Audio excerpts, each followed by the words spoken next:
The clink of porcelain echoed too crisply in the silence of the embassy room.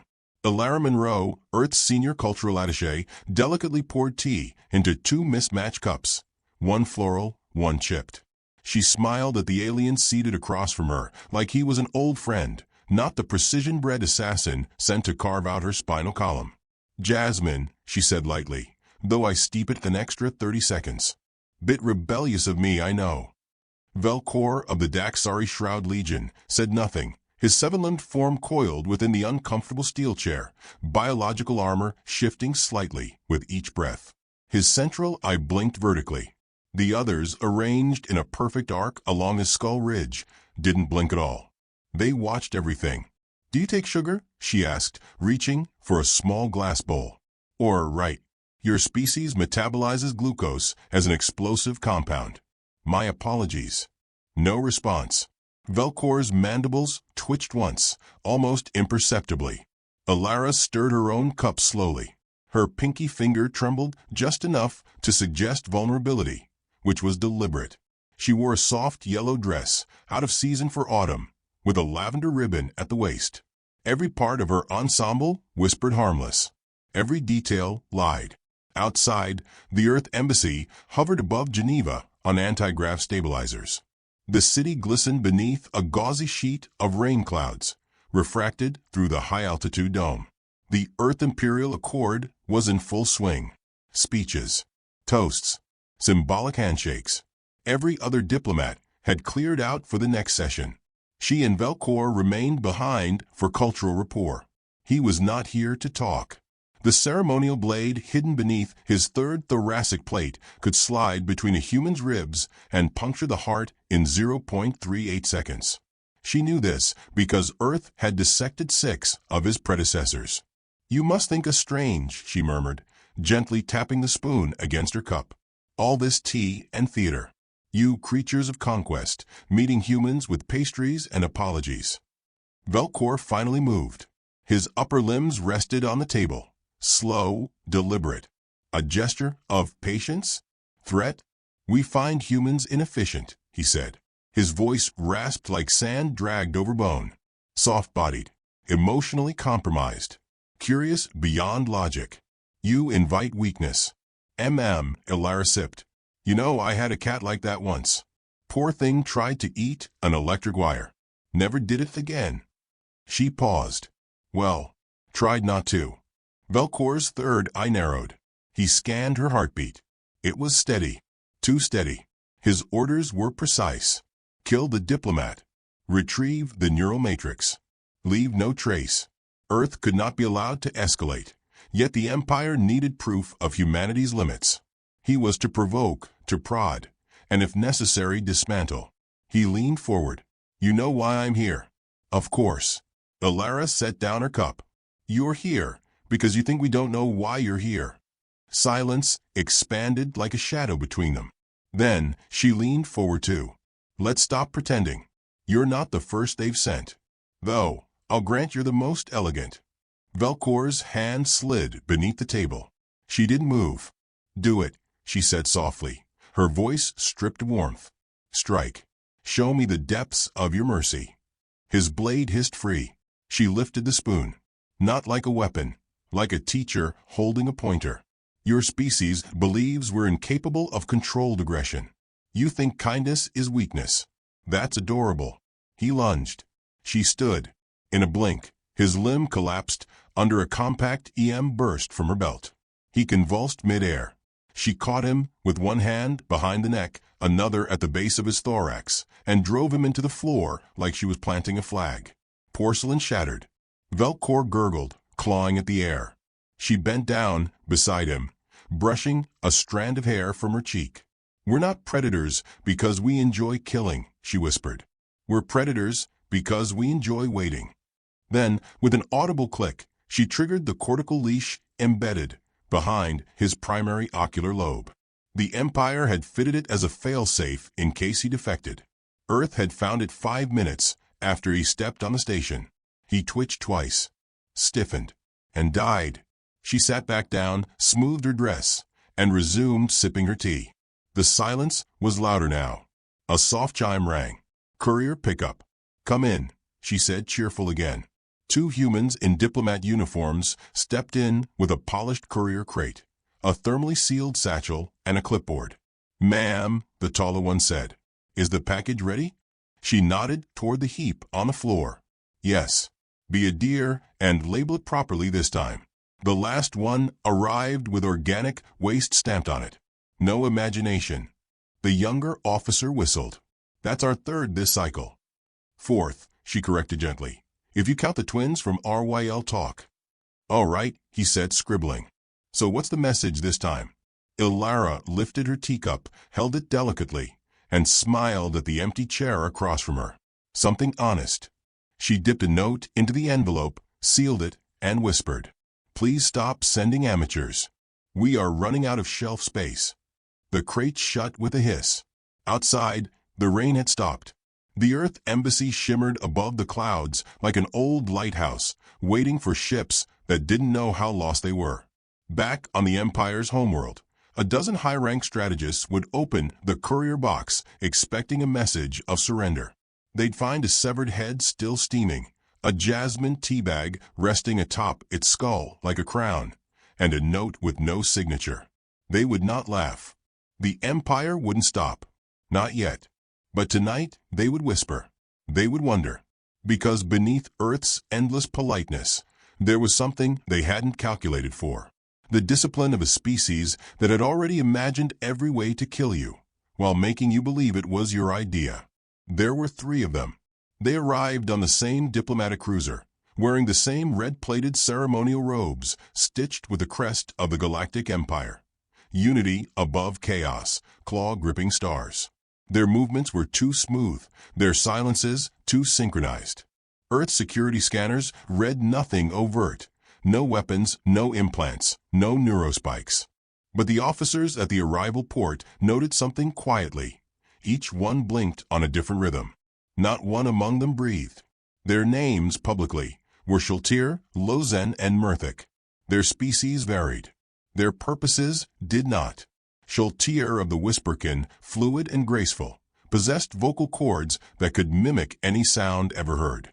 Lozen of the Jari Conflux had bones that shifted shape, blades born from marrow. Murthic, a Drell hunter from the Fog Moons, hadn't spoken a word in 30 years. His weapon was stillness.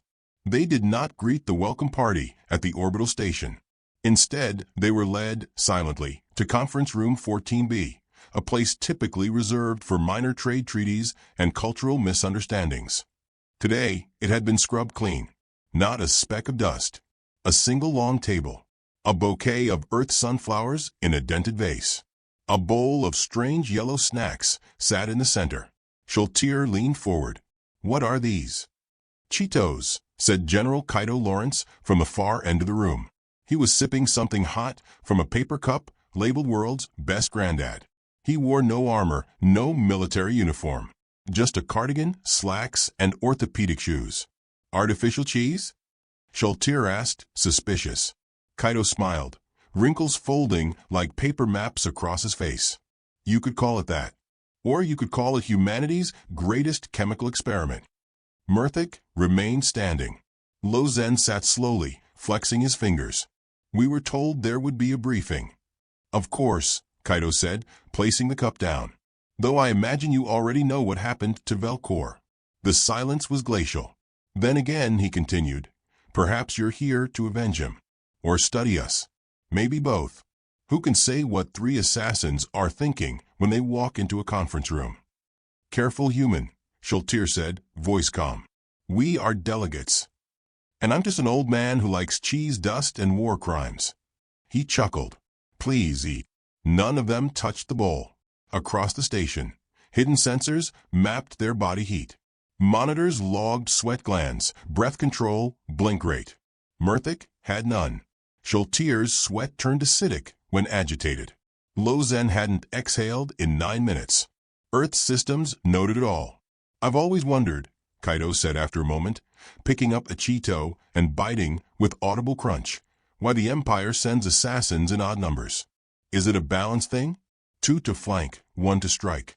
Shultir narrowed her gaze. You mock us. Not at all. Kaido said warmly. I just appreciate symmetry. You came to kill one of ours. We sent back ahead. You came with 3. That's a lot of postage. Lozen twitched. Shultier stood abruptly.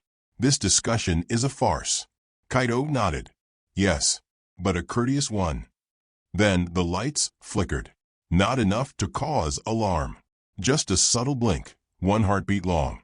Barely noticeable, except the bouquet in the center of the table tilted slightly. The sunflowers bent left. Murthic turned his head a fraction. Elsewhere in the station, doors sealed. Kaido leaned back. You're not the first, but you might be the last. In that instant they moved. Shultier released a pulse of ultrasonic interference that would shatter eardrums in a 3-meter radius. Lozen's fingers snapped into serrated daggers. Murthic vanished completely. Kaido didn't move. He simply blinked. Once. Room 14B changed. The floor pulsed. Invisible restraints, designed to suppress hostile biosignatures, activated under each chair. Lozen's legs fused to the metal before he could strike. Shultier's sound pulse rebounded back at her from the walls, calibrated to her exact frequency. Only Murthic escaped. For now, Kaido stood slowly, with the stiffness of age and the calm of someone who'd seen worse. We're not a war species, he said to the gasping, frozen figures. We just remember everything. The walls turned translucent. A dozen humans stood outside, calm, silent, watching. Some held rifles. Others held clipboards. Murthic slipped through the ducts, moving like a ghost. He was headed for the auxiliary escape pod. Earth had made sure there would be one open. Bait needs a door. He dropped silently into the pod bay and froze. She was waiting. Ilara sat on the floor beside the open pod hatch, sipping from a thermos and reading a book titled Etiquette for Executions, A Human History. Hello again, she said without looking up. Did you find the conference enlightening? Murthic didn't answer. He raised a blade. She didn't rise. Just set the thermos down gently and placed a small round object on the floor. A snow globe. Inside, 3 tiny alien figures seated at a table. Do you know what this is? She asked. He blinked once. A threat, she said softly, but one with good manners. He charged. The globe flashed. Across the station, in conference room 14B, Lozen screamed. Not in pain. In recognition. She triggered a spatial mirror, he hissed. She turned the pod bay into a copy of this room. Shultier shook, bleeding from her inner ears. Kaido watched quietly, then motioned for the security field to drop. The assassins collapsed, breathing, shaking. We're not cruel, he said gently. Just better at pretending we aren't. Outside, Murthic's body dropped from the ceiling vent. He was still alive, unconscious, but in his hand, clutched tight, was the snow globe. Inside it now, a tiny model of Earth. Hours later, the Empire's cruiser departed. A diplomatic protocol crate rested at its center. Inside were 3 sealed stasis chambers. Each held an assassin, alive, restrained, humiliated. There was also a note. Killed? No. We're far more civilized. These are gifts. Return them to your emperor. Ask him to open their minds, if he dares. There's a lesson inside, waiting to be learned. Or unleashed. It wasn't signed, but the stasis chambers were arranged in a triangle, and in the center of them, balanced perfectly, was a single unopened bag of Cheetos. The Emperor of the Galactic Empire was not a man given to fear. He had survived 13 assassination attempts, 7 succession coups, and a midlife spiritual retreat among the Drell Hunters. He had watched entire civilizations erased with a flick of his wrist. But none of that prepared him for the courier package resting on the marble floor of the Grand War Room. 3 stasis chambers, intact, each containing one of the Empire's most efficient, most adaptive, most terrifying assassins. And all 3 were still breathing, still restrained, still visibly shaking. The Emperor had the note read aloud, twice. He didn't speak for 12 minutes after. Then he turned to his generals and said, "We no longer underestimate the humans. Prepare Operation Leafburn." It was a quiet order. No trumpets. No declarations. Just one finger tapping the polished armrest of the Galactic throne. By nightfall, 17 warships began mobilizing under the banner of regional stabilization. Earth was to be eliminated, not publicly, not messily, but silently. A surgical annihilation. Decapitate the leadership. Fracture the alliances. Glass the surface if needed. Leave nothing to tie it to the Empire. The campaign would begin at dawn. But Earth already knew. In a bunker so deep it tasted magma, beneath Icelandic basalt and psychometric shielding, General Kaido Lawrence stood beside Alara Monroe and watched as satellite images displayed the slow, predatory approach of the Empire's fleet. Alara said nothing for a long time. She just stared at the feed, hands folded behind her back, her yellow dress replaced now by a slate-gray operation suit. No ribbons. No smile. Kaido finally broke the silence. They took the bait. Of course they did. She blinked slowly. We've been feeding it to them for years. Still, he said, they could have sent diplomats. Or a message. They could have swallowed the lesson. They did, she said softly. They just choked on it. The room dimmed as the real-time images refreshed. The Empire's ships weren't just approaching. They were coordinating. Wings of stealth bombers masked behind friendly trade signals. Drop pods camouflaged as meteor fragments. Cloaked orbital probes with psych emitters set to destabilize human cognition. Kaido shook his head. So elegant. So doomed. He turned toward the room's central command ring. Around it stood 6 humans, men and women from Earth's most secret war offices, whose names didn't exist in any known directory. They weren't panicked. They were tired. Tired in the way people are when they've seen something coming for too long. Alara raised her voice just enough to echo. Stage 1 begins now. Lock down all civilian comms. Alert shadow embassies. Prep Garden Network for final detonation code. The ring pulsed green. Kaido exhaled. They never knew what we really are. Alara finally turned toward him. They still don't. Across the galaxy, on the bridge of the Imperium's Mercy, the lead admiral of the Galactic Strike Fleet watched his instruments begin to flicker. One by one, subtle malfunctions. Communications dropped. Subsystem alerts pinged errors. Not dangerous, not yet, just inconvenient. He turned to his second. Update diagnostics. I'm trying, sir. Some of the systems are talking to each other. Define talking. They're rerouting commands. Like they're debating what to obey. The admiral's gut twisted. He ordered a fleet-wide check. 10 seconds later, Earth responded. A signal. Compressed. Contained in an untraceable subwave. Carried by what should have been a benign telemetry pulse. The message was simple. You came with blades. We came with mirrors. The admiral opened his mouth. Then the music started. Soft. Classical. Human. A piano melody played by what sounded like a child. Innocent. Pure. But the visuals on every screen across the fleet, bridge monitors, internal cameras, HUDs, flickered. Replaced by footage of their own assassins. Bound. Humiliated. Whispering secrets while unconscious. One screen showed Schultier sobbing in a sterile room. Another showed Lozen begging for his homeworld's anthem. The last simply displayed Murthic staring at the camera, whispering, "They knew everything before I moved." Panic swept the crew like a virus. Not from the imagery, but from what it meant. Earth had invited their killers. Earth had studied them. And Earth had learned too much. The Admiral barked for immediate disengagement protocols. But the system rejected his commands. The ship answered not to him, but to the hidden code now laced through its neural net. Code delivered via the cortical failsafes embedded in their own assassins. Tiny, self-replicating instructions piggybacked on Empire tech. Earth didn't need to fire a shot. They had already fired the idea. On Earth, in the bunker, Alara watched the feed with clinical calm. They should be feeling it now, Kaido said. Paranoia. Uncertainty. The realization they brought a knife to a chess game. Wait for it, Alara whispered. Then it came. above Earth, 4 of the Empire's ships peeled away from the formation. Then 7 more. Without coordination.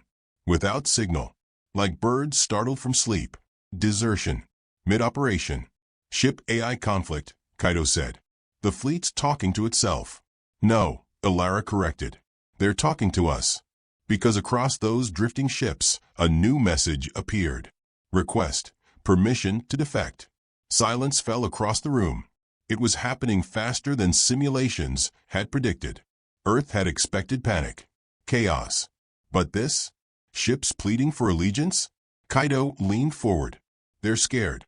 They should be, Elara said. Then she raised the final lever. Activate Garden Protocol. In orbit, the Empire's remaining ships suddenly found themselves surrounded by small, unarmed probes. Earth-made.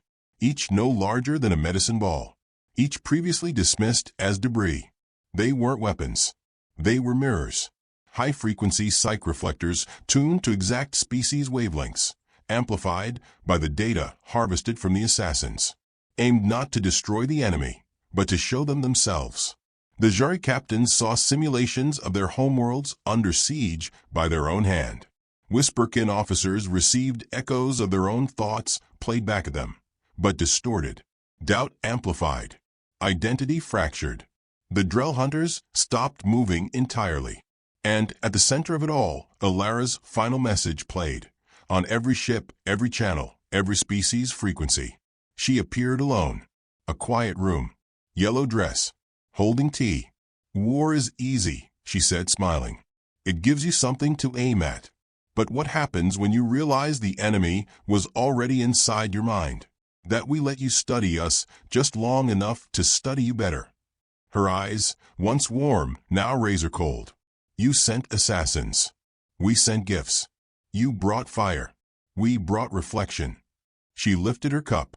Thank you for the tea. Then she vanished. The Empire's fleet scattered. Some ships self-destructed. Some drifted aimlessly. Some turned back toward home, broadcasting apologies to systems that never asked for them. Earth did not fire a weapon. They didn't need to. In the bunker, Elara closed the terminal and looked to Kaido. Stage 1 complete. He gave a weary nod. And Stage 2. She walked toward the steel doors, her heels echoing louder now. Now we send them the invitation.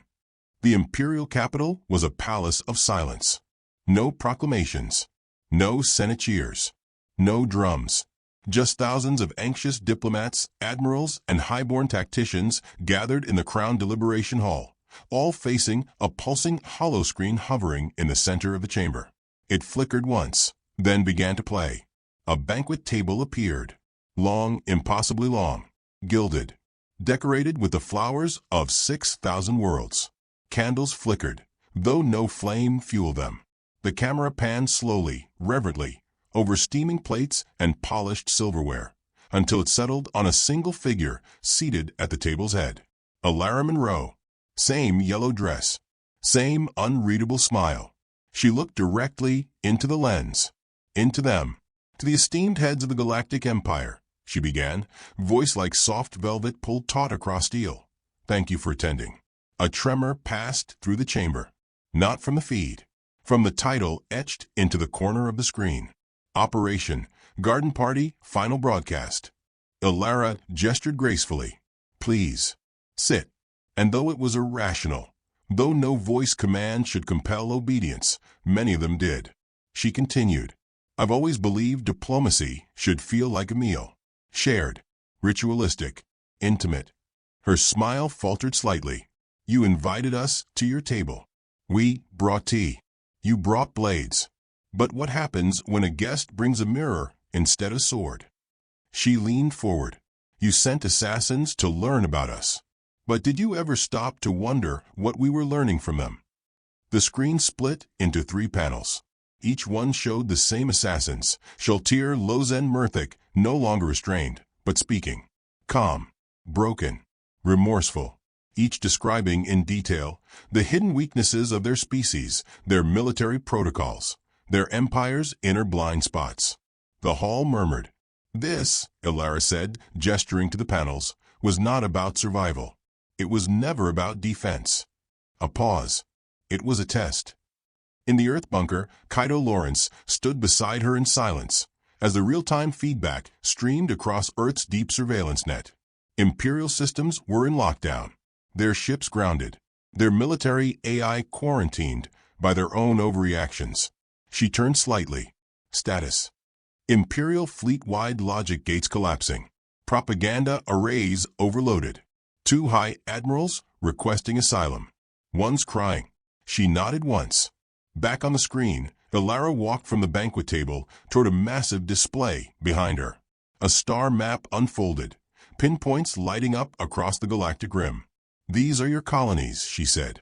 "Your supply chains. Your diplomatic listening posts." Each point on the map flared, then vanished.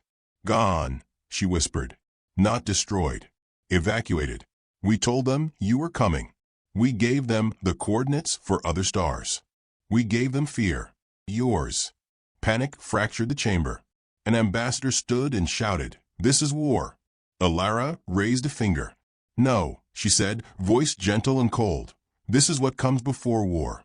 When one side realizes they never had a battlefield, only a grave." The screen shifted again. Now it showed Earth's own fleet, ships never before seen, hovering just beyond the outer rim of the Empire's home sector. Not aggressive, not in formation, just waiting. Each ship bore no weapon signature, no energy surge, just a flag, Earth's flag, fluttering on the hull. An ancient symbol. Blue oceans. White clouds. One planet. "We don't need to fire," Ilara said. "Because you'll do that for us. You'll launch preemptively. You'll fracture your own chains of command. You'll retreat from your own shadows." Kaido smiled from the sidelines. "We fed them paranoia like breadcrumbs." But Ilara's tone grew colder. "You believed us primitive, undisciplined, sentimental. But it wasn't your underestimation that doomed you. It was ours." The room on the Empire's end stilled. "We underestimated our own mercy." She walked back to the head of the table and sat. "We hoped," she said softly, "you would stop after the third head, after the broadcasts, after the deflections. We gave you a dozen off-ramps. You called our restraint weakness." She set down her teacup. "Which brings us to the final course."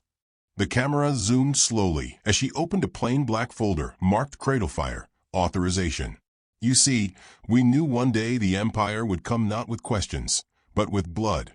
And when that day came, we didn't want a response. We wanted a revelation." She opened the folder. A hum began across the Empire's core systems. Faint. Almost spiritual. Lights dimmed. Transmissions cut. Entire planets went dark, one by one, like candles snuffed by a silent wind. In the bunker, Earth's generals stared at the console. The map glowed with cascading green. Kaido's voice lowered. "She's really doing it." "Only a portion," Ilara replied. "Just enough to make them wonder if there's more." Then, the final twist. On the screen, Ilara didn't press a button, didn't utter a command. She simply looked forward and said gently, "Now you understand. We weren't trying to win a war." She paused. "We were trying to end history." Back in the Empire's chamber, one by one, the attendees stood. Not to flee, not to fight, to stare. Because outside the transparent domes of the palace, the stars were changing.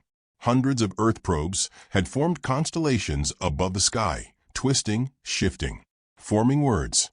Not in Imperial script. In English. "You lost before you arrived." Then the screen went black. Not cut. Not powered down. Ended. And for the first time in 3,000 cycles, the Empire did not speak. In the bunker, Kaido stepped forward. "You think they'll surrender?" Ilara shook her head. "No," she said. "They'll do something worse." He raised an eyebrow. "Which is, they'll deny it ever happened." He nodded. "How long until the next move?" She turned toward the observation glass, where Earth's stars gleamed untouched. "There's no next move," she said. "Just the waiting. They'll turn in on themselves. Wonder how much we know. How much more we're hiding." Kaido folded his arms. "And are we?" Ilara smiled for the first time. "Of course we are."